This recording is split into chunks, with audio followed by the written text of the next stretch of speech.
નમસ્કાર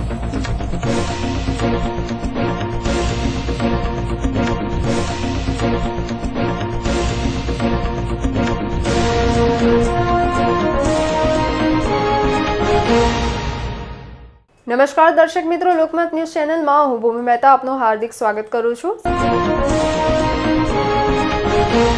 crime branch chain સ્નેચિંગના ગુનાઓમાં સંડોવાયેલ આરોપીઓને શોધી કાઢવા કાર્યરત હતી। વર્ણન મુજબ મોટરસાયકલ અને આરોપીઓની તપાસ દરમિયાન આ વર્ણન મુજબની મોટરસાયકલ ખોડિયારનગર વિસ્તારમાં અવારનવાર જોવામાં આવતી હોવાની હકીકત મળતા ખોડિયારનગર વિસ્તારમાં સતત પેટ્રોલિંગ રાખી ખાનગી રાહે તપાસ કરવામાં આવતા ટીમને પેટ્રોલિંગ દરમિયાન કમલાનગર રોડ પર 4 વ્યક્તિઓ તેઓની નજીક એક મોટરસાયકલ રાખી અંદરો-અંદર વાતો કરતા જણાતા અને તેઓ પાસેથી મોટરસાયકલ ગુનામાં ઉપયોગ થયેલ વર્ણન મુજબની નંબર પ્લેટ અને માટી લગાડેલ હાલતની જણાતા તેમની પાસે ક્રાઇમ બ્રાન્ચના માણસો જતા આ 4 વ્યક્તિઓ નાસવા જતા ક્રાઇમ બ્રાન્ચે મોટરસાયકલ સાથે કાઉન્ટ કરેલ આ 4 વ્યક્તિઓમાં વિકાસ ઉર્ફે સંકી ગજ્જર, વિજીતસિંહ ઉર્ફે અંશ ભદોરિયા અને બીજા 2 સગીર કિશોર હોય। આ 4 પાસે ખાતરી કરતા સોનું મંગળસૂત્ર, સોનાની ચેનનો એક ટુકડો, મોબાઈલ નંગ 5 મળી આવતા આ 4ને તેઓ પાસેથી બિલ તેમજ મોટરસાયકલના પેપર્સ રજૂ કરવા જણાવતા તેઓએ બિલ, પેપર્સ કે કોઈ આધાર પુરાવો રજૂ કરેલ શક્ય નથી। સઘન પૂછપરછ કરતા 15 દિવસ પૂર્વે 3 જણા કામ ધંધા માટે આવેલ અને વડોદરા શહેરથી માહિતીગાર થઈ 10 દિવસ પહેલા NH પાંજરાપોળ સામે મોડી રાત્રિના સમયે મોટરસાયકલ પર જઈ રહેલ 2 ઈસમોના મોબાઈલ ફોન ઝૂંટવી લીધા બાદ એમપીના ભીડ ખાતેથી વડોદરા શહેરના ચેઇન સ્નેચિંગ તેમજ ચીલ ઝડપના ગુનાઓ કરવા માટે વધુ 2 વ્યક્તિઓને બોલાવી આ 5 વ્યક્તિઓની ટોળકીએ અલગ અલગ સાગરીતોને 10 અને 11ના રોજના 2 દિવસમાં મોટરસાયકલની ચોરી કરી જુદી જુદી 4 જગ્યાએ રસ્તે ચાલતી તેમજ મોપેડ પર જતી મહિલાઓને ટાર્ગેટ કરી તેઓના ગળામાંથી પહેરેલ સોનાની ચેન અને મંગળસૂત્ર તોડી સ્નેચિંગ કરવાના ગુનાઓ આચરેલ હોવાની હકીકત જણાઈ આવેલ છે। આ 4 પાસેથી મળી આવેલ તમામ મુદ્દામાલને તપાસ અર્થે કબજે કરી આ મળી આવેલ 4 ઈસમો સામે કાયદેસરની કાર્યવાહી કરી કારલીબાગ, બાપોદ, હરણી પોલીસ સ્ટેશનમાં નોંધાયેલ ચેઇન સ્નેચિંગ ગુનાઓ ડિટેક્ટ થતા હોય તેમજ કપુરાઈ પોલીસ સ્ટેશન નોંધાયેલ 2 મોબાઈલ ફોન, ચીલ ઝડપ અંગેના ગુના અને સયાજીગંજ પોલીસ સ્ટેશનમાં નોંધાયેલ મોટરસાયકલ ચોરીનો ગુનો ડિટેક્ટ થતો હોય જેની સાથે તેથી આ અંગે આ 5 પોલીસ સ્ટેશનમાં જાણ કરી આગળની તપાસ માટે સોંપવાની કાર્યવાહી કરેલ છે। ગણતરીના કલાકોમાં જ 2 ચેઇન સ્નેચિંગ થયેલા બાપોદ પોલીસ સ્ટેશન વિસ્તાર અને હરણી પોલીસ સ્ટેશન વિસ્તારમાં અને 11 તારીખે બીજે દિવસે પણ સવારમાં એક ચેઇન સ્નેચિંગ થયેલું। આ જે ઉપરાઉપરી ચેઇન સ્નેચિંગ થયેલા અને એ બાબતે એને ગંભીરતાથી લઈ અને ક્રાઇમ બ્રાન્ચની અલગ અલગ ટીમો આ ગેંગને પકડવા માટે સક્રિય હતી। એની અમને ગઈકાલે સફળતા મળી છે। મૂળ મધ્યપ્રદેશ મુરેના ભીંડના વતની એવા 5 ઈસમોને અમે પકડી પાડેલ છે, જેઓના નામ છે વિકાસ ઉર્ફે સંકી, બીજાનું નામ છે વિનિકેત ઉર્ફે અંશ, ત્રીજો છે સુજીત ઉર્ફે રાઇડર અને 2 આરોપી એવા છે કે જે માઇનોર છે કે જેના નામ આપણે આપી શકાતા નથી। આખા બનાવની હકીકત એવી છે કે 10 તારીખે સયાજીગંજ પોલીસ સ્ટેશન વિસ્તારમાં જે કડક બજાર છે એની પાછળથી આ લોકો એક યામાહા મોટરસાયકલ ચોરે છે અને 3.5 મોટરસાયકલ ચોર્યા પછીની 1 કલાકમાં જ 2 ચેઇન સ્નેચિંગના ગુનાને વારદાત આપે છે અને બીજે દિવસે સવારમાં પણ એ જે પ્રયત્નો કરે છે ઘરણે પોલીસ સ્ટેશન વિસ્તારમાં, તો એ ગેંગ ગઈકાલે અમને પેટ્રોલિંગ દરમિયાન અમારી ટીમને ખોડિયારનગર પાસેથી મળી આવેલી છે। એમની પાસેથી ટોટલ 2,18,000 રૂપિયાનો મુદ્દામાલ પણ મળેલ છે। ચોરીમાં ગયેલું મોટરસાયકલ પણ અમને મળેલ છે અને આ બાબતે જોઈએ તો વડોદરા શહેરમાં કારેલીબાગ, બાપોદ, હરણી, સયાજીગંજ, કપુરાઈ અને પાણીગેટ પોલીસ સ્ટેશનમાં વિવિધ ગુનાઓ દાખલ થયેલા છે। આ આરોપીઓ પકડાતા એકી સાથે આ બધા ગુનાઓનો ભેદ પણ ઉકેલાયો છે। આ ચેઇન સ્નેચિંગની પહેલાં 10 દિવસ પહેલાં હાઈવે ઉપર કપુરાઈ પોલીસ સ્ટેશનની હદમાં આ લોકોએ મોબાઈલની લૂંટ પણ કરેલી, એ ગુનો પણ આ સાથે ડિટેક્ટ થાય છે। બધા આરોપીઓને ધોરણસરની અટકાયત કરી અને લાગુ પડતા પોલીસ સ્ટેશન એટલે હરણી અને બાપોદ પોલીસ સ્ટેશનમાં અમે વધુ તપાસ અર્થે તપાસ કરનાર અધિકારીને સોંપેલ છે। આ લોકો હજી હમણાં જ આવેલા અને મૂળ એક મંડપ ડેકોરેશનનું એવું કામ કરતા કોઈ એક ભીંડના ઈસમ હતા, એમને ત્યાં એ લોકો આગલા દિવસે રોકાયેલા અને બીજે જ દિવસે એમણે આ ગુનાને અંજામ આપેલું છે. આ લોકો મૂળ મધ્યપ્રદેશ ભીંડના વતની છે, મુરૈનાની બાજુમાં. આપણે જે ચંબલ વિસ્તાર નામ સાંભળ્યો હશે, એની બાજુનો જિલ્લો છે, ત્યાંના આ લોકો વતની છે. જે તે વખતે જ્યારે 2 ચેન સ્નેચિંગ ઉપરા છાપરી થયા ત્યારે એના જે અમને સીસીટીવી ફૂટેજમાં ને બીજી રીતે જે માહિતી મળેલી કે એક યામાહા મોટરસાઇકલ વપરાયેલું છે, પરંતુ એ મોટરસાઇકલ યામાહાની જે નંબર પ્લેટ હતી એના પર એ લોકોએ માટી લગાડેલી હતી અથવા તો માટી લાગેલી હતી, તો જેથી કરીને એનો નંબર કોઈ ડિક્લેર નહોતો થતો. પણ એ જ પ્રકારના મોટરસાઇકલની મૂવમેન્ટ અમને બીજા વિસ્તારમાં, ખોડિયાર નગર વિસ્તારમાં જાણવા મળેલી, જેને આધારે અમને ખબર પડેલી કે આ વિસ્તારના આરોપી છે. એટલે ત્યાં જ આ લોકો બીજો ગુનો કરવા જતા હોય એવું કોઈ એમનો પ્લાન હતો. એ દરમિયાન અમારી ટીમ જે જુદી જુદી જગ્યાએ ગોઠવેલી હતી એમના હાથમાં આ લોકો ગઈકાલે સાંજે ઝડપાઈ ગયા. ના, આ લોકો ખાસ અહીં ગુનો કરવા આચરવા માટે જ આવેલા અને જો આ 1-2 દિવસ રોકાઈને જે કાંઈ મુદ્દામાલ મળે એ લઈને મધ્યપ્રદેશ ભીંડ નાસી જવાની એ લોકોની પૂરેપૂરી ગણતરી હતી. મોટરસાઇકલ ઉપર ખાસ કરીને મહિલાઓને ટાર્ગેટ બનાવવાની. એકલી મહિલા જતી હોય તેમની પાસે મોટરસાઇકલ ધીમું પાડી એના ગળામાંથી ચેન છૂટવી અને નાસી જવાની એમની અમુક છે. 17-18 વર્ષના જ નહીં, બાકીના 3 જે હું નામ બોલ્યો એ 3 છે એ મેજર છે અને 2 જે હું નામ નથી બોલ્યો એ 18 વર્ષથી નીચેના છે. હા, પણ એવરેજ એ લોકોની ઉંમર 18-19 વર્ષ. 18 વર્ષથી ઉપરના 3 આરોપી છે અને 2 આરોપી છે 18 વર્ષથી નીચેના છે. એ હવે તપાસનો વિષય છે. આપણે લોકલ પોલીસ સ્ટેશનને પણ આરોપીઓ સોંપ્યા છે. એ ગુનાના કામે ધોરણસરની એની ધરપકડ કરી રિમાન્ડ મેળવવાની તજવીજ કરશે અને જો આગળ કદાચ કોઈ બીજી ટોળી હશે તો એ બાબતે આગળની પણ કાર્યવાહી.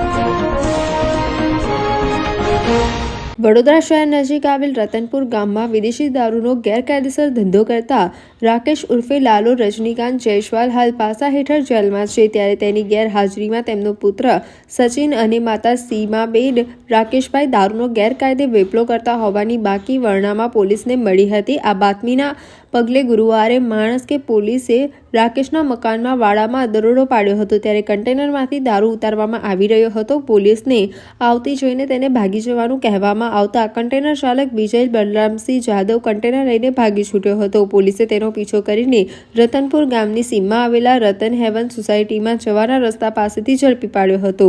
કન્ટેનરમાંથી 25,20,642ની કિંમતનો વિદેશી દારૂ મળી આવ્યો હતો. જ્યારે સચિનના મકાનના વાડામાં ઉતારેલી 12,22,404ની કિંમતની 1,692 બોટલ મળી કુલ રૂપિયા 37,43,046ની કિંમતની 11,462 બોટલ અને ટીન કબજે કર્યા હતા. પોલીસે વિજયની ધરપકડ કરી હતી, જ્યારે સચિન રાકેશભાઈ અને સીમાબેન રાકેશભાઈને ઝડપી પાડવા માટે ચક્રો ગતિમાન કર્યા છે. વડોદરાના કારેલીબાગ ખાતે બંધાયેલા નવા ભાજપા કાર્યાલયનું આજે વાસ્તુપૂજન કરવામાં આવ્યું હતું. આગામી દિવસોમાં મુહૂર્ત શરૂ થઈ રહ્યા છે, જેને લઈ શુભ કાર્ય માટે બ્રેક વાગતી હોય છે. ત્યારે આજે વાસ્તુપૂજન કરવામાં આવી રહ્યું હોવાની ચર્ચાઓ વચ્ચે સવારે વાસ્તુપૂજન અંગે તર્ક વિતર્કો સર્જાયા છે. નવા તૈયાર થયેલા નમો કમલમના વાસ્તુપૂજનમાં શહેર ભાજપ પ્રમુખ ડોક્ટર વિજય શાહ, મહામંત્રીઓ સત્યેન કુલાબકર અને રાકેશ સેવક સજોડે પૂજા વિધિમાં બેઠા હતા, જેમાં સંગઠનના લોકો અને 5 ધારાસભ્યો તેમજ સંસદને આમંત્રણ આપવામાં આવ્યું હતું. તો આગામી 22મી ડિસેમ્બરના રોજ ભાજપ ગુજરાત પ્રદેશ પ્રમુખ CR પાટીલ તેમજ મુખ્યમંત્રી ભૂપેન્દ્ર પટેલના હસ્તે લોકાર્પણ થશે. બિલ્ડિંગની વિશેષતામાં લંબાઈ 180 ફૂટ અને પહોળાઈ 57 ફૂટ છે, જેમાં કોઈ પણ કોલમ નથી અને પોસ્ટ ટેન્શન સ્લેબ નથી. 1.5 વર્ષથી બાંધકામ ચાલી રહ્યું હતું. 3 માળનું બાંધકામ પ્લસ પાર્કિંગ 25 થી 30 કરોડનો ખર્ચ, 150 વાહન પાર્ક થાય તેવી સુવિધાઓ છે. વાસ્તુપૂજન અચાનકથી ગોઠવવામાં આવ્યું. પદાધિકારીઓ પૂરા હાજર પણ નથી, કાર્યકર્તાઓ પણ હાજર નથી. આ જ્યારે ભાજપના કાર્યકર્તાઓ માટેની જે જગ્યાનું બનાવવામાં આવી રહ્યું હોય, કાર્યકર્તાઓ તો હાજર હોવા જોઈએ. ભારતીય જનતા પાર્ટીના કાર્યાલયમાં કાર્યકર્તા હાજરી જરૂરી છે, પણ જે રીતે અમને પાર્ટી સાહેબને માર્ગદર્શન છે કે પાર્ટી સાહેબ આવે ટર્મ એમની પૂરી થાય છે.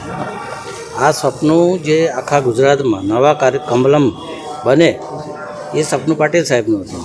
હવે એની હાજરીમાં આ કાર્યાલયનું લોકાર્પણ થાય એના માટે અમે કહ્યું કે 22 તારીખે અમને આપી છે, સાંજના 5 વાગ્યાનો સમય છે અને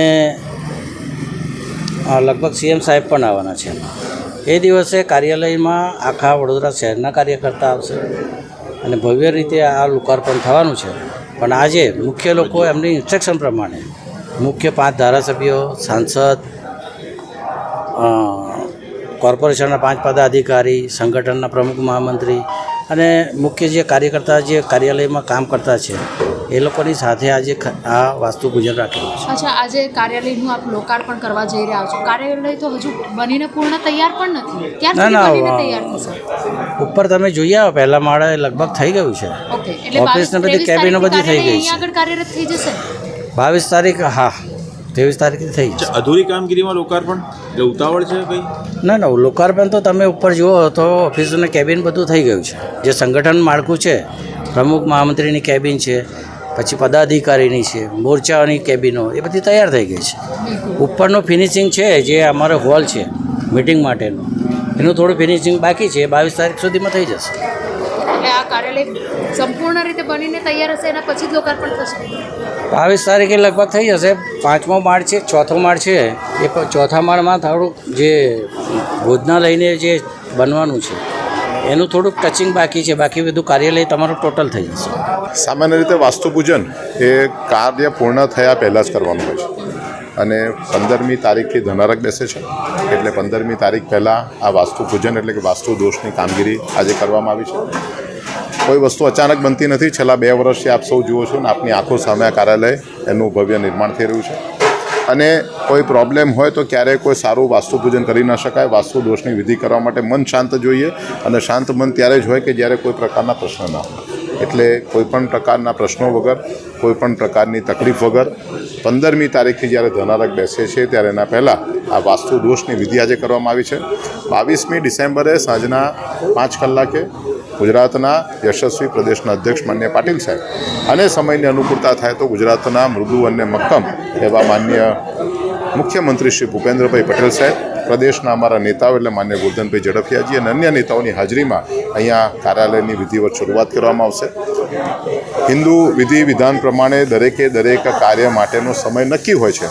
2023થી આ કાર્યાલયનું ભવ્ય શરૂઆત કરવામાં આવી છે અને જ્યારે કામ એના મધ્ય ભાગમાં પહોંચ્યું છે ત્યારે આજે વાસ્તુ પૂજન દ્વારા, વાસ્તુ દોષની વિધિ દ્વારા વડોદરા શહેરના મુખ્ય લોકોની હાજરીમાં આજે આ વિધિ સંપન્ન કરવામાં આવી છે. પક્ષના નેતા છે, દંડક છે, માન્ય ધારાસભ્યશ્રીઓ છે, માન્ય સાંસદ છે અને બાકીના મુખ્ય લોકોને અહીંયા કાર્યક્રમ માટેનું આમંત્રણ આપવામાં આવ્યું છે. દરેક વ્યક્તિની અનુકૂળતા હોય એવું કોઈ દિવસ જરૂરી હોતું નથી. આપણે પોતે પણ દરેક પ્રસંગમાં હાજરી આપી શકતા નથી. જે લોકો હાજર છે તેમની હાજરીની આપણે ચિંતા કરવી જોઈએ. તે લોકો ગેરહાજર છે, તે લોકો સમય જતા આવશે અને કદાચ કોઈ કારણસર ન પણ આવી શકે. દરેક વ્યક્તિ દરેક જગ્યાએ હાજરી આપી શકે તેવું જરૂરી હોતું નથી. હાલ વડોદરા શહેરમાં છેલ્લા કેટલાક દિવસોથી ઠંડીનું જોર વધ્યું છે. લોકો ગરમ કપડાં, તાપણા સહિતના વિવિધ સાધનોની મદદથી ઠંડી સામે રક્ષણ પણ મેળવી રહ્યા છે. જંગલોમાં રહેતા પ્રાણીઓ કોઈ પાંજરે પુરાયેલા હોતા નથી, એટલે તેઓ પોતાની રીતે ઠંડીથી રક્ષણ માટેના પ્રયત્નો કરી લેતા હોય છે. દરેક ઋતુની અંદર તેઓ પોતાના રક્ષણ માટે સભાન રહી પ્રયત્નો કરી લેતા હોય છે. પાંજરે પૂરા પશુ પક્ષીઓ માટે થોડી સમસ્યાઓ સર્જાતી હોય છે. તેઓ પાંજરામાં પુરાયેલ હોવાને કારણે એક જ જીવનશૈલી અનુસાર ઢળી જતા હોય છે. જંગલમાં રહેવા જેવો તેમના જીવનમાં સંઘર્ષ રહેતો નથી, પરિણામે તેમને જ નુકસાન થતું હોય છે. આવા પાંજરે પુરાયેલ પ્રાણીઓ માટે હવે વિશેષ આયોજન થઈ રહ્યા છે. છેલ્લા કેટલાક દિવસોથી તાપમાનમાં ઘટાડો નોંધાયો છે, જેને કારણે વડોદરા સયાજી બાગ સ્થિત પ્રાણી સંગ્રહાલયમાં પ્રાણીઓ અને પક્ષીઓ માટે ખાસ વ્યવસ્થા કરવામાં આવી છે અને પ્રાણીઓ માટે શણની થેલીઓ તૈયાર કરવામાં આવી છે. ખાસ વ્યવસ્થા દ્વારા પશુ પંખીઓને ઠંડીથી બચવા માટે પ્રયત્નો કરવામાં આવી રહ્યા છે.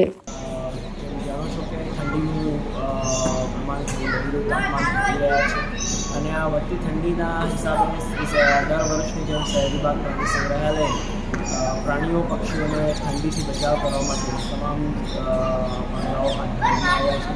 જેમાં સૌપ્રથમ આપણે જૂના જે પિંજરા હતા એની અંદર ગામડાઓ માટે તાપમાનની વ્યવસ્થા કરેલી છે. પક્ષીઓના પિંજરામાં ગ્રીન એગ્રોનેટ બનાવવામાં આવેલી છે. ઉપરાંત જે જમીન પર રાતવાસો કરવાવાળા પક્ષીઓ છે, પક્ષીઓના પિંજરામાં સૂકા ઘાસની ઝૂંપડીઓ બનાવવામાં આવેલી છે જેથી રાત્રિ સમય દરમિયાન સૂકા ઘાસમાં ગરમાવો મેળવી શકે. સૂકા ઘાસના ઢગલા જે છે હરણ અને ઇતર મૃગકુળના પ્રાણીઓમાં કરવામાં આવેલા છે. પથારી ઘાસ અમે એને કહીએ, જેમાં સૂકા ઘાસ પર રાતવાસો કરી અને આ જાનવરો ગરમાવો મેળવી શકે. તે ઉપરાંત આપણે મગર, કાચબા અને એવા પ્રાણીઓના એમાં પણ સૂકા ઘાસ અને સૂકા પાંદડાઓના ઢગલા કરેલા છે કે જેમાં રાત્રિ સમયમાં આ જાનવરો અંદર બેસી અને ગરમાવો મેળવી શકે. પ્રાણી પક્ષીઓના ખાધા ખોરાકમાં પણ આ દરમિયાન ફેરફાર કરવામાં આવે છે. શિયાળા ઋતુમાં મળતા શાકભાજી અને ફળાદીનો આમાં ખોરાકમાં ખાસ ઉમેરો કરવામાં આવે છે, વધારો કરવામાં આવે છે. મધ જે છે અમુક રીંછ છે, વાંદરા છે, એ લોકોને મધ સાથે આપવામાં આવે છે જેથી એમને પૂરતો ગરમાવો મળી રહે. સો આવી રીતે સમગ્ર એને ઋતુને જોતાં ઇતર જે ઓફ ડિસ્પ્લે ફેસિલિટીઝ છે એમાં પક્ષીઓના અને પ્રાણીઓના નાના બચ્ચા જે છે અથવા તો સરીસૃપો છે જે અજગર જેવા સાપ જેવા છે એમને ઇલેક્ટ્રિક બલ્બ વડેથી પણ ગરમાવો આપવાની જે વ્યવસ્થા છે એ ગોઠવવામાં આવેલી છે. આવી રીતના શિયાળા ઋતુને ધ્યાનમાં રાખીને તમામ પગલાં 12 ડિસેમ્બરના રોજ રાત્રિના સમયે એસઓજી પીઆઈ એસડી રાત્રાની સૂચના મુજબ ટીમના માણસો વિસ્તારમાં પેટ્રોલિંગમાં ફરી રહ્યા હતા. તે દરમિયાન બાતમી મળી હતી કે જવાહરનગર રનોલી જીઆઈડીસીમાં રાઘવ ઇન્ડસ્ટ્રીયલમાં આવેલા પ્લોટ નંબર 4માં ભારત શ્રીનાથ ગેસ એજન્સીના ગોદામની દિવાલોની આડમાં એજન્સીના સુપરવાઇઝર મયુદ્દીન બેલીમ, ટેમ્પોને ડ્રાઈવરો તથા હેલ્પરો તેમજ મળે ત્યાં ભેગા મળીને ભારત ગેસના ઘરેલું બોટલના સીલપેક ખોલી પાઇપ વડે ઇન્ડિયન ગેસ એજન્સીના કોમર્શિયલ ખાલી બોટલોમાં ભરી ત્યારબાદ આ બોટલોને રિપેરિંગ કરીને ગ્રાહકોને સપ્લાય કરવાનું કૌભાંડ આચરવામાં આવ્યું છે. હાલમાં પણ આ ગેસ ચોરીની ગેરકાયદે પ્રવૃત્તિ ચાલી રહી છે, જેના આધારે એસઓજીની ટીમે રાઘવ ઇન્ડસ્ટ્રીયલ્સમાં ગોદામમાં રેડ કરી હતી. ત્યારે સ્થળ પર ભારત ગેસના ઘરેલું બોટલમાંથી પાઇપ દ્વારા ઇન્ડિયનના કોમર્શિયલ બોટલમાં ગેસની ચોરી કરતા 10 જેટલા શખ્સો ઝડપાઈ ગયા હતા. એસઓજી પોલીસે સ્થળ પરથી ભારત ગેસના બોટલ 186, ઇન્ડિયન ગેસના કોમર્શિયલ બોટલ 8, રિફિલિંગ કરવાના સાધનો, વજન કાંટા 5, અંગઝડતીમાંથી મળી આવેલા રોકડ રૂપિયા, મોબાઈલ 9, 3 વ્હીલર ટેમ્પો, 5 ડિલિવરી ચલણ 184 મળી રૂપિયા 7.26 લાખનો મુદ્દામાલ કબજે કરી જવાહરનગર પોલીસને સોંપવામાં આવ્યો છે. ગઈ તારીખ 12 ડિસેમ્બરના રોજ જવાહરનગર પોલીસ સ્ટેશનમાં એક ત્યાં રણોલી ગામમાં શ્રીનાથજી ગેસ એજન્સી કરીને છે, તેમાં રેસિડેન્શિયલ ગેસ વપરાશના જે ગેસ સિલિન્ડર હતા એમાંથી લોખંડની પાઇપ અને બીજા ઇક્વિપમેન્ટ દ્વારા એ ગેસના બોટલમાંથી ગેસ ચોરી કરી અને બીજા કોમર્શિયલ યુઝ માટે વપરાતા સિલિન્ડરમાં રિફિલિંગ થતું હતું. આ બાબતની બાતમી એસઓજીને મળેલ હતી અને એસઓજીએ ત્યાં રૂબરૂ જઈ અને જે સ્થળ બતાવ્યું છે તે સ્થળ ઉપર છાપો મારતા ત્યાંના 10 કર્મચારી અને જે આ બધું કામ કરનારા હતા તે માણસો મુદ્દામાલ સાથે પકડાઈ આવેલ છે. કોમર્શિયલ ગેસ સિલિન્ડરના બોટલમાં ગેસ ભર્યા પછી એનું રીપેકિંગ અને રીસીલિંગ પણ એ લોકો ત્યાં જ કરતા હતા. આ અનુસંધાને જવાહરનગર પોલીસ સ્ટેશનમાં ગુનો રજીસ્ટર થયેલો છે અને આગળની તપાસ પોલીસ સબ ઇન્સ્પેક્ટર NN ઝવેરી ચલાવી રહ્યા છે. હા, અત્યારે એ તપાસ ઉપર છે. હવે એ તપાસ ડીપમાં કરશે એટલે ખ્યાલ આવશે કે ભાઈ કેટલા ટાઈમથી આ ઇલીગલ પ્રવૃત્તિ ત્યાં થતી હતી. હા, પ્રિમાઇસીસની અંદર જ. અગાઉ પણ કયા ગુનાઓમાં આ એજન્સી છે? ના, એ હજુ સુધી ઓન રેકોર્ડ નથી આવ્યું કે ત્યાં અગાઉ પણ આવો બનાવ બનેલો છે, ઓન રેકોર્ડ નથી. સાહેબ, આ કેટલું ગંભીર પ્રકારનો ગુનો છે, કારણ કે આવી રીતે ગેસ ચોરી કરતા એ વખતે બ્લાસ્ટ થાય ત્યારે પણ કેટલા લોકોના જીવ જઈ શકે? હા, ગંભીર બાબત તો છે જ. ચોરી કરવી એ ગુનો તો છે જ, પણ ગંભીરતા એટલા માટે છે કે જ્યારે એક બોટલમાંથી બીજા બોટલમાં સિક્યોર્ડ ઇક્વિપમેન્ટ વગર જ્યારે ગેસ ટ્રાન્સફર થતો હોય અથવા રીફિલિંગ થતું હોય તો આવા ભયજનક બનાવ બનવાના ચાન્સીસ 100% હોય છે. એટલે એ અનુસંધાને આ ઇન્સિડન્ટ સેન્સિટિવ તો ગણાય છે. કયા આઈપીસી કોડ કન્ડક્ટ? હા, BNS પ્રમાણે આપણે એમના વિરુદ્ધ ગુના દાખલ કરેલા છે. બીએનએસમાં જે છે, એક તો આવશ્યક ચીજવસ્તુ ધારા હેઠળ એમના વિરુદ્ધ ગુના દાખલ કરેલા છે અને 316, 4, 318, 5 અને 120B અનુસંધાને આપણે એમના વિરુદ્ધ ગુના દાખલ કરવામાં આવેલ છે. આરોપી કુલ અત્યારે 10 પકડાયા છે.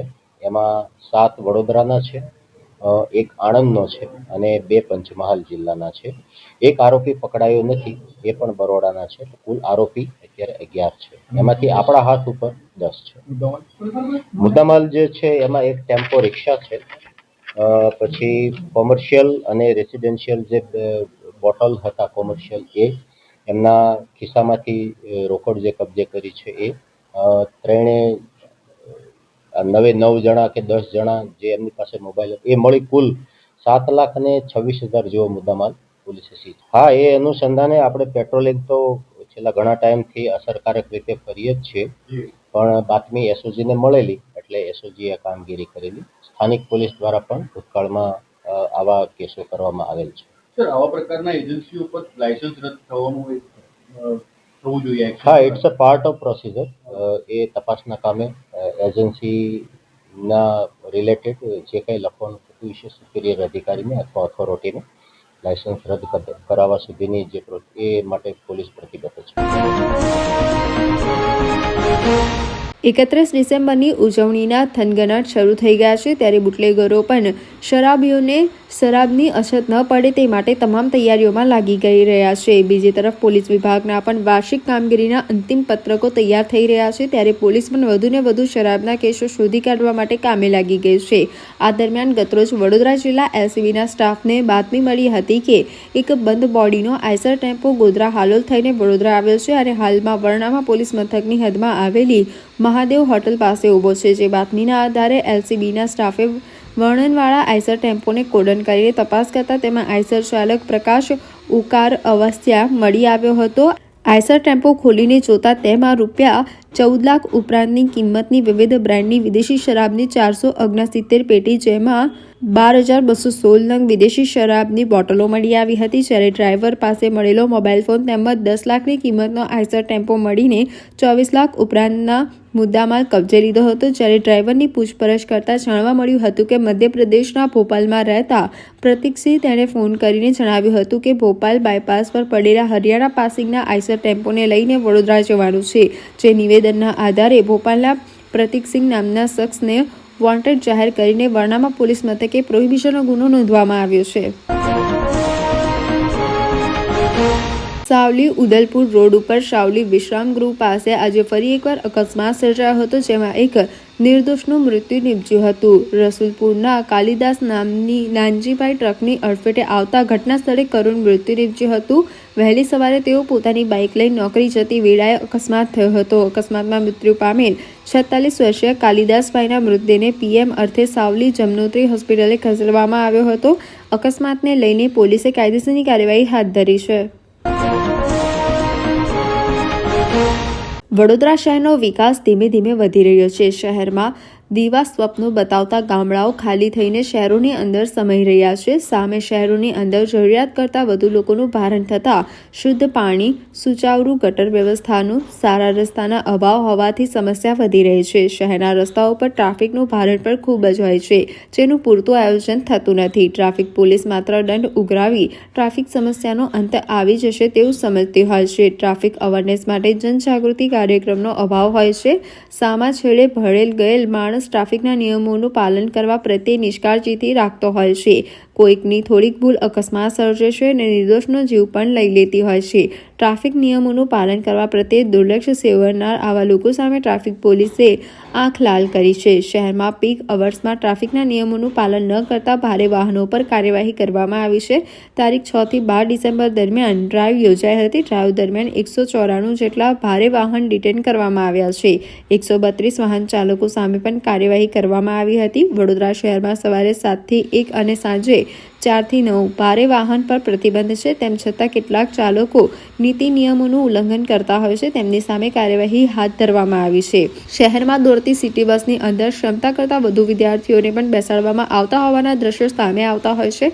શાળા કોલેજમાં જવા માટે આ સમયે ઘસારો વધુ હોય છે. તેવા સમયે વિદ્યાર્થીઓને મુસીબત ન પડે તે માટે પૂરતી બસ મુકાવવી જોઈએ અને જો સિટી બસમાં નિયમોનું પાલન ન થતું હોય તો ટ્રાફિક પોલીસ કે સંબંધિત તંત્ર દ્વારા આ અંગે યોગ્ય કાર્યવાહી થવી જોઈએ તેવું પણ લોકો ઈચ્છી રહ્યા છે. વડોદરા શહેરની ગણતરી શાંત શહેરોમાં થતી હોય છે, પણ છેલ્લા કેટલાય સમયથી શહેરનો કાયદો વ્યવસ્થાની પરિસ્થિતિ બગડેલી છે. અસામાજિક તત્વો પોતાની મેલી મુરાદ પાર પાડી પોલીસને જાણે પડકાર ફેંકી રહ્યા છે. શહેરના સરદાર એસ્ટેટ પાસેની મારુતિધામ સોસાયટી ખાતે ગત રાત્રિએ અસામાજિક તત્વોની પ્રવૃત્તિઓનો એક બનાવ સામે આવ્યો છે.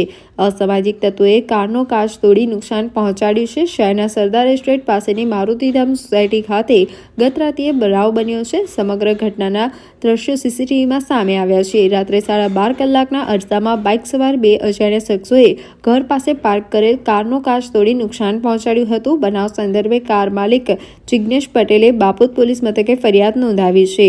પોલીસે સીસીટીવીને આધારે વધુ તપાસ આરંભી છે. હું અહીંયા મારુતિધામ સોસાયટીમાં રહું છું. સરદાર એસ્ટેટની નજીક આવેલી સોસાયટી છે. કાલે રાત્રે 11 તારીખે રાત્રે 2 ઈસમ અહીંયા બાઇક લઈને આવે છે અને અમારી અહીંયા બલેનો કાર પડેલી હોય છે, એના કાચ તોડી નાખવામાં આવે છે. અમારી બીજી ગાડીઓ છે એને પણ નુકસાન કરવામાં આવે છે અને સવારે અમે ઉઠીએ છીએ તો ખબર પડે છે કે અમારી ગાડીના કાચ તૂટેલા છે. એટલે અમે બાપોદ પોલીસ સ્ટેશનમાં 100 નંબર પર ફોન કરીએ છીએ. બાપોદ પોલીસ સ્ટેશનથી અહીંયા આગળ PCR વાન આવે છે અને ફોટા પાડે છે ગાડીના અને અમને ત્યાં બોલાવે છે. અમે ત્યાં જઈને કમ્પ્લેન આપી છે, પણ પછી કમ્પ્લેન આપ્યા પછી હજુ સુધી કોઈ એનું નિરાકરણ કે અમને કોઈ ફોન આવ્યો હોય કે કોઈ ઇન્ક્વાયરી થઈ હોય એવું કશું થયું નથી. તો બાપોદ પોલીસ સ્ટેશનના PI સાહેબને, કમિશનર સાહેબને, હર્ષ સંઘવી સાહેબને મારે એટલે જ કહેવું છે કે અમે સારા વેપારી માણસ છે અને જો આવા ગુંડા તત્વો અમને આવી રીતે હેરાન કરશે તો અમે કેવી રીતે કામ કરી શકતું. અમે ભયમાં જીવીએ છીએ, બરાબર છે. આજે અમારા નાના છોકરાઓ છે, આ ગાડી તોડી છે. કાલે ઉઠીને જો અમારા છોકરા પર આવી રીતે કોઈ હુમલો કરવામાં આવશે તો એની જિમ્મેદારી કોણ લેશે? આજે 2 દિવસ થઈ જતા પછી પણ જો કોઈ કામગીરી થતી નથી તો અમારે કોના પર ભરોસો કરવો એ તમે અમને જણાવો હવે કે અમે શું કરીએ હવે આગળ. માર્ગશીર્ષ મહિનાની પૂર્ણિમા તિથિના દિવસે દત્તાત્રેય જયંતિ ઉજવાય છે. આ વર્ષે દત્તાત્રેય જયંતિ 14મી ડિસેમ્બર એટલે કે આવતીકાલે ઉજવાશે. એવું માનવામાં આવે છે કે ભગવાન દત્તાત્રેય ભક્તોના સ્મરણ માત્રથી જ પ્રસન્ન થઈને તેમની પાસે પહોંચી જાય છે.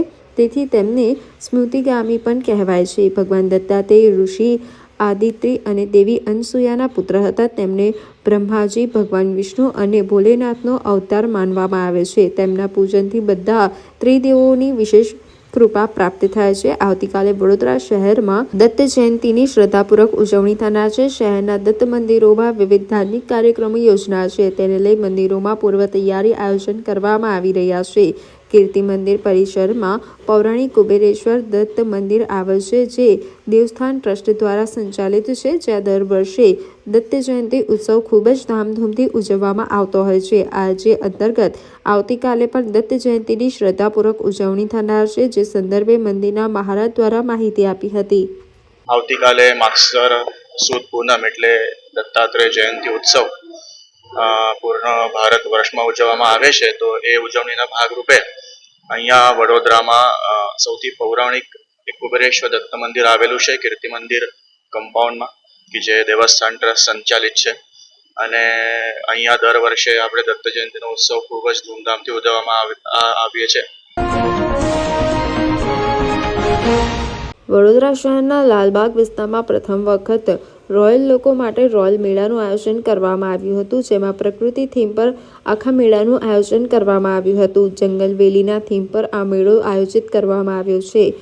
એરિઝોન કેવું થીમ પર પહાડો બનાવવામાં આવ્યા છે. એરિઝોન કેવુઝના થીમ પર આયોજન થયું છે. સાથે વિવિધ પ્રકારના પ્રાણીઓ જેમ કે લાલ પૂંછડીવાળો કોબરા, બોલ પાયથન, ટેંગો, છીપકલી, બિચ્છુ, એમુ જેવા વિવિધ પ્રકારના પ્રાણીઓ લાવવામાં આવ્યા છે. આ પ્રાણીઓ માત્ર વિદેશના પ્રાણી સંગ્રહાલયમાં જોવા મળતા હોય છે, ત્યારે વડોદરા શહેરમાં પ્રથમ વખત પ્રાણીઓ લાવવામાં આવ્યા છે, જેથી બાળકોને મનોરંજનની સાથે વિદેશના પ્રાણીઓ અહીં વડોદરામાં જોવા મળે. સાથે અમેરિકામાં જોવા મળતું એરિઝોન કેવ્સ થીમ પર પહાડો બનાવવામાં આવ્યા છે, જેમાં રણ પ્રદેશ જેવું ફિલિંગ થાય છે. સાથે આ મેળામાં 25થી વધુ રાઇડ્સ જોવા મળી રહી છે. સાથે વડોદરાના સ્વાદ રસિકો માટે આ મેળામાં વિવિધ ખાણીપીણીના સ્ટોલ મૂકવામાં આવ્યા છે.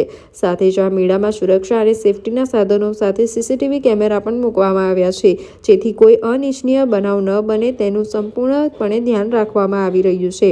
મેળો સાંજના 5 કલાકથી રાત્રિના 11 વાગ્યા સુધી ચાલુ રહેશે. આ મેળામાં ખૂબ જ મોટી સંખ્યામાં લોકો આવી મેળામાં મૂકેલા અને બનાવેલા થીમ જુએ તે માટે સૌને આમંત્રણ આપવામાં આવ્યું છે. રોયલ મેળો લાલ બ્રિજ પાસે વિશ્વામિત્રી રોડ અવધૂત ફાટકની સામે આયોજન કરેલ છે આનંદ મેળાનું. એમાં અમે જંગલ થીમ અને વન્યજીવ પ્રાણીઓનું એક રાખેલ છે અમે, જો કે નાના બાળકોને કે મોટા દરેક મજા આવે એવું છે. બીજું સ્ટોલ છે, અવનવા રમકડા છે, ખાણીપીણીના સ્ટોલનું આયોજન કરેલ છે. સમય સાંજે 5 થી 11 છે. ટિકિટ બધાને પોસાય એવી ટિકિટનું પ્રાઇસ રાખેલ છે. અમે બધાને ગરીબમાં ગરીબને સારામાં સારો માણસને પોસાય એવું છે. રાઈડો કમસે કમ 10 થી 10 રાઈડો છે. 10 થી 15. પાર્કિંગના બંને બાજુ અમારે રાખેલ છે, બંને સાઈડ પાર્કિંગ છે અને આગળ પાર્કિંગ બધે ખુલ્લું મેદાન છે. સરકારના નિયમ અનુસાર બધું જ અમે કામ કરેલ છે. ફાયર સેફટી લગતી કે બધી રીતે જે આરોગ્ય ખાતાનું છે એનું બી અમે બધું કરેલું છે. બધા નીતિ નિયમ પ્રમાણે કામ કરેલ છે. બધા સીસીટીવી કેમેરા છે અને અમે 4 થી 5 એક્ઝિટ ગેટ રાખ્યા છે ઇમરજન્સી, અને ફાયર ઇક્વિપમેન્ટના બધા એ રાખેલા છે. બોટલ બધી વ્યવસ્થા, પાણીની વ્યવસ્થા કરી, પાઇપલાઇન કરે છે પાણીની. મારું નામ હેમરાજ મોરે. એકચ્યુઅલી બહુ સરસ જગ્યા છે અહીંયા, અને જે લોકોએ એન્ટ્રન્સ બનાવ્યું છે અહીંયા, તો એકદમ સરસ ગુફા બનાવી છે જેમાં પાણી પડે છે, અને સરસ સ્નેક્સ છે અહીંયા, ધેન કાચિંડા ને બધું છે જોવા માટે, અને ઘણું સરસ છે. નાના છોકરાઓને બહુ જ ગમે એવું છે અહીંયા. અને બેઝિકલી આપણે જોઈએ તો અહીંયા જે રાઇડ્સ છે, રાઇડ્સ બહુ સરસ છે, એકદમ સેફટીવાળી છે. હું પોતે ઘણી રાઇડ્સમાં બેઠી. તમે નાના છોકરાઓને પણ લઈ શકો છો, પ્લસ મોટા માટે પણ રાઇડ્સ છે, અને ખાવાનું પણ તમને બધું જ મળી રહેશે. તમે ફેમિલી સાથે આવી શકો છો અને તમે મસ્ત ટાઈમ સ્પેન્ડ કરી શકો છો. બહુ સરસ વસ્તુ. યસ, અહીંયા બધી સેફટી રાખવામાં આવી છે. તમને અમુક રાઇડ્સમાં તમને સીટ બેલ્ટ પણ આપેલા છે જે તમે વેર કરી શકો છો, અને સરસ છે રાઇડ્સ. તમને મજા આવશે, તમે મસ્ત એન્જોય કરો. સેફટી છે, ટેન્શન ના લેતા આવીને એન્જોય કરો. બસ આવો અહીંયા અને મસ્તી કરો અને જલસા કરો. સરસ જગ્યા છે. તાલુકો તિલકવાડા, જિલ્લો નર્મદા ખાતેની વોરા પ્રાથમિક શાળામાં ફરજ બજાવતા મહેશ્વરીબેન કમલેશભાઈ પટેલના સહયોગથી અને પ્રયત્નોથી તેમના પતિ શ્રી કમલેશભાઈ પટેલ કે જેઓની સહજાનંદ એન્ટરપ્રાઇઝ નામની સોલર કંપની છે, તેઓ દ્વારા શાળાના બાલવાટિકાથી ધોરણ 8ના તમામ બાળકોને અંદાજિત ₹50,000 જેવી માતબર રકમના સ્વેટરોનું વિતરણ કરવામાં આવ્યું હતું. શાળામાં ભણતા તમામ 160 બાળકોને ઓવરસ્વાલ કંપનીના સારામાં સારી ગુણવત્તાવાળા સ્વેટરનું વિતરણ કરવામાં આવ્યું હતું. આ પ્રસંગે શાળાના આચાર્ય, એસએમસી સભ્યો, ગ્રામજનો, વડીલો, યુવાનો તેમજ વાલી મિત્રો મોટી સંખ્યામાં ઉપસ્થિત રહ્યા હતા. તેમજ પ્રસંગોચિત વક્તવ્ય પણ આપવામાં આવ્યું હતું. શાળાના આચાર્ય શ્રી કીર્તિભાઈ દ્વારા આભાર પ્રગટ કરવામાં આવ્યો, તેમજ ઉત્તરોત્તર કંપની પ્રગતિ કરે અને આ જ રીતે સમાજ સેવા કરવાની શક્તિ આપે તેવી શુભકામનાઓ પાઠવી હતી. ડભોઈના રામટેકરી વિસ્તારમાં રાયસિંગભાઈ મગનભાઈ તડવીનું કાચું પતરાવાળું મકાન આવેલ છે. મકાનમાં અચાનક અગમ્ય કારણસર આગ લાગવાની ઘટના સામે આવી હતી. બનાવને પગલે ભારે અફરાતફરી સર્જાઈ હતી. આગના ઘટનાની ડભોઈ નગરપાલિકા ફાયર બ્રિગેડને જાણ કરાતા ફાયર વિભાગના કર્મચારીઓ ઘટના સ્થળ પર આવી પહોંચ્યા હતા. ફાયર બ્રિગેડ દ્વારા અડધો કલાકની ભારે જહેમત બાદ આગ ઉપર કાબુ મેળવાયો હતો. જોકે આગ કાબુમાં આવે તે પહેલા જ ઘર વખરીનો સામાન બળીને ખાખ થઈ ગયો હતો. આગની ઘટના સંદર્ભે ફાયર કર્મચારી દ્વારા વિસ્તૃત માહિતી આપી હતી. ડભોઈ દસાલાલવાડી પાસે આવેલી રામટેકરીના એક મકાનમાં આગની માહિતી મળતા આગ ઓલવવા માટે અમે ફાયર બ્રિગેડની ગાડી લઈને આવ્યા હતા. એ આવીને જોયું તો મકાન આખું બળીને ખાખ થઈ ગયેલું હતું. એમનો માલ સામાન કશું બચેલો નથી, અંદર બધું બળીને ખાખ જ થઈ ગયું. કેટલી વારમાં આગ કાબુ મેળવ્યો? લગભગ 15-20 મિનિટ જેવી મહેનત કર્યા બાદ આગ કાબૂમાં આવી હતી. કેટલું નુકસાન હશે આમ આશરે? નુકસાન તો હવે બહુ અંદાજિત આપણને ખબર નથી, પણ બધું અંદર માલ સામાન બધો બળીને એમનો ખાક થઈ ગયો છે, કશું બચ્યું નથી. તો આજના સમાચાર અહીંયા સમાપ્ત થાય છે. વધુ સમાચારો સાથે આવતીકાલે ફરીથી મુલાકાત થશે. ત્યાં સુધી લોકમત ન્યૂઝ ચેનલની સમગ્ર ટીમને રજા આપશો. નમસ્કાર.